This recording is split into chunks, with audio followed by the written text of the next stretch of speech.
The AI race we can't win with Chinese parts. Commentary.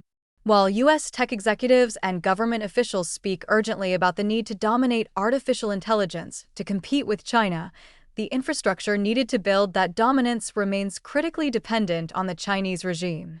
From May 13th to 15th, a delegation including America's top tech CEOs and leaders in AI traveled with President Donald Trump to Beijing to meet with Chinese leader Xi Jinping. The visit was framed around innovation, investment, and the shared future of technology. No doubt the conversation touched on AI's importance to American competitiveness. What likely wasn't discussed, or if it wasn't public, is the fact that the United States cannot currently build the data centers required for the desired AI dominance without parts supplied by Beijing. According to Bloomberg reporting from April 2026, nearly half of all U.S. data center projects planned for this year are being delayed or canceled. That's a striking figure in and of itself, especially considering the massive public backlash against data centers. But this situation has nothing to do with public opinion. It is also not because of a lack of funding. AI giants are already spending $650 billion on AI infrastructure in 2026 alone, according to an analysis by Bridgewater Associates. It also isn't because of a lack of talent or computational chips. The bottleneck is far more basic: electrical transformers, switchgear, and batteries. The numbers are stark. U.S. imports of high-power transformers from China surged from fewer than 1,500 units in 2022 to more than 8,000 units in 2025. China accounts for more than 40% of U.S. battery imports and nearly 30% of certain transformer and switchgear categories. Lead times for these components have stretched from 24 to 30 months before 2020 to as long as 5 years today. For data centers that need to deploy within 18 months, this is a catastrophe. The contradiction is so fundamental that it deserves to be spelled out in plain language. We are telling ourselves we must build massive AI infrastructure to compete with China, while at the same time depending on China for the basic electrical components that make that infrastructure possible. Kevin O'Leary, the Shark Tank investor behind the proposed 40,000-acre Stratos data center campus in rural Utah, argued during a recent interview with Tucker Carlson that data centers are essential to American AI dominance over China. He isn't wrong. The urgency of AI competition is real. The dependency is also real. But the two drivers are in direct tension. For decades, the United States has outsourced electrical equipment manufacturing. When the AI boom arrived with its voracious demand for power infrastructure, there was no domestic capacity to meet it. Reshoring efforts have been announced by 4 of the world's largest manufacturers of electrical power equipment companies, but new U.S. transformer factories won't be producing at scale until 2027 or 2028, which is years too late for the companies trying to compete right now. So, what happens in the meantime?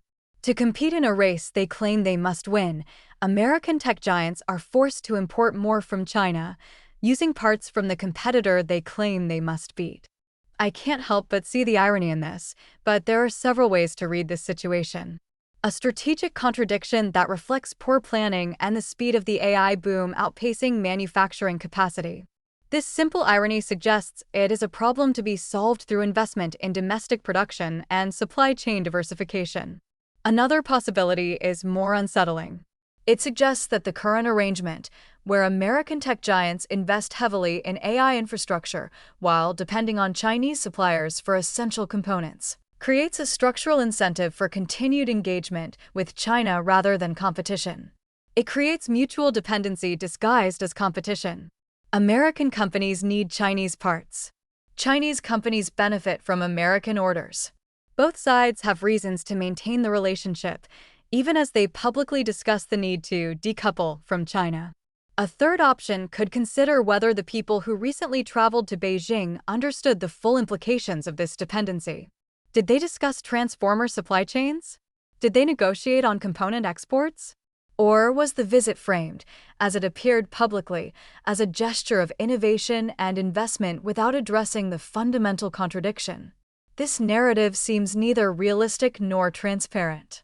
The resolution will not come from more investment announcements or more visits to Beijing. It will come from domestic manufacturing capacity that takes years to build, or from a genuine decoupling from Chinese supply chains that would require even more time and far greater cost. In the meantime, the United States is competing in a race it cannot currently win, using infrastructure it cannot currently build, powered by components it cannot currently make. Yet while communities across the nation debate data centers, arguing about water usage, electricity bills, and land use, the central reality remains hidden. We cannot build the infrastructure we claim we urgently need. We are dependent on Chinese supply chains for the essential components that make AI dominance possible. So why are we not being told this? Why does every public conversation about data centers focus on local impacts, while the strategic contradiction that justifies building them in the first place goes unmentioned? One possibility is that they are hoping communities will be so focused on debating whether data centers should exist in their backyards that no one will ask whether they can exist at all. Another is that those in power are still scrambling to find a solution and cannot publicly admit that the premise of the entire endeavor, speed, dominance, competition with China, has already collided with reality. Either way, we deserve to know what we are actually building and what we are actually dependent on to build it.